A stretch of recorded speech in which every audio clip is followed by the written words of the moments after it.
Halo teman-teman, salam jumpa kembali di channel New Indarti. Pembahasan materi saya kali ini masih seputar soft skill teaching, mengajar yang asik dan menyenangkan. Bagi teman-teman yang menantikan video hard skill teaching dari saya, mohon bersabar ya. Semoga saya segera sampai pada materi tersebut. Dalam video saya kali ini, saya akan berbagi pengalaman seputar the power of apresiasi atau penghargaan dalam proses belajar mengajar. Sebelum membahas lebih lanjut, saya mau mengingatkan teman-teman untuk klik tombol like dan tombol subscribe-nya. Terima kasih. Baiklah teman-teman, langsung saja pada topik pembahasan lebih lanjut, yaitu mengenai salah satu soft skill yang harus dikuasai oleh seorang guru atau orang tua saat proses belajar mengajar. Dari beberapa soft skill yang sudah saya bahas di video sebelumnya, materi kali ini adalah sehubungan dengan pentingnya apresiasi dalam proses belajar mengajar. Pertama-tama, marilah kita pahami dulu apa itu apresiasi. Secara etimologis, apresiasi berasal dari bahasa Latin appreciatio, yang artinya penghargaan. Dalam bahasa Inggris, appreciate, yang artinya menyadari, memahami, menghargai dan menilai. Sementara, secara terminologi, apresiasi adalah proses menilai yang dilakukan untuk sesuatu hal dari satu orang ke orang lain. Pengertian tersebut saya kutip dari sumber Google dengan link terlampir di kolom deskripsi. Yang kedua adalah hal apa saja yang perlu diberikan apresiasi. Ada banyak hal yang dapat kita berikan apresiasi. Hal tersebut tidak harus hasil karya atau hasil pekerjaan anak, akan tetapi bisa juga kemauan mereka mencoba dan usaha mereka untuk memulai melakukan sesuatu. Bagi banyak anak, tahapan memulai sampai melakukan dan menyelesaikan suatu tugas atau pekerjaan mungkin adalah hal yang mudah. Tapi kita tidak dapat pungkiri bahwa kita juga sering menemukan atau diperhadapkan dengan anak yang ketika memulai sesuatu harus dengan bujuk rayu yang mungkin tidak cukup satu kali atau dua kali sehingga sampai tergolong sulit. Pada anak model ini, alangkah baiknya jika kita memberikan apresiasi ketika dia mau mulai melakukan tugasnya. Hal ketiga, kapan sebaiknya apresiasi diberikan?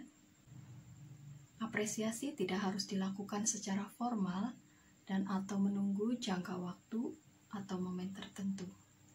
Apresiasi dapat diberikan secara langsung dan dapat berupa kata-kata pujian sederhana, kata-kata motivasi, atau berupa reaksi emosi dalam bentuk simbol. Seperti saat kita memberikan jempol bagi kesediaan anak memulai tugas mereka. Misalnya sambil berkata bagus, hebat, jempolan, dan sebagainya. Berikutnya, saat anak berhasil menyelesaikan tugas belajar mereka. Sebagai bentuk penghargaan terhadap usaha anak menyelesaikan tugas belajar juga perlu diperhatikan. Tidak harus melihat hasilnya terlebih dahulu. Dalam hal ini, kita menghargai anak atas kerja kerasnya atau kesediaannya berusaha dan hal lain yang mungkin perlu menjadi perhatian kita. Hal selanjutnya saat anak menunjukkan hasil belajar. Untuk hal yang satu ini sudah banyak yang melakukan dan sering saya temui. Jadi sepertinya saya tidak akan membahas terlalu detail dalam hal ini.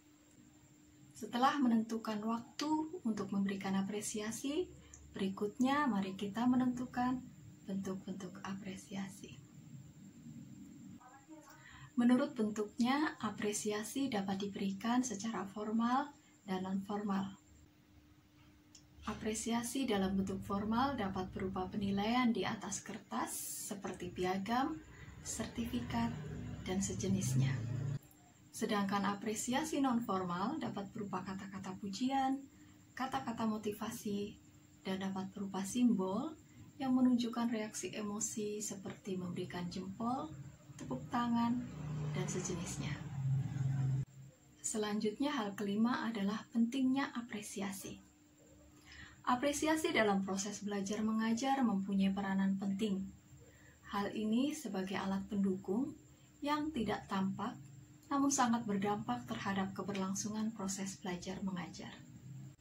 Apresiasi juga diperlukan untuk membangkitkan minat dan semangat belajar anak. Siapa di antara kita yang tidak membutuhkan apresiasi atas tugas atau pekerjaan kita? Siapa di antara kita yang tidak bertanya-tanya ketika menyelesaikan sebuah proyek lalu tidak mendapatkan apresiasi dari teman atau atasan? Bentuk apresiasi apakah yang pernah kita terima atau berikan kepada anak-anak? Selamat mengembangkan dan mempertimbangkan apresiasi di dalam proses belajar mengajar.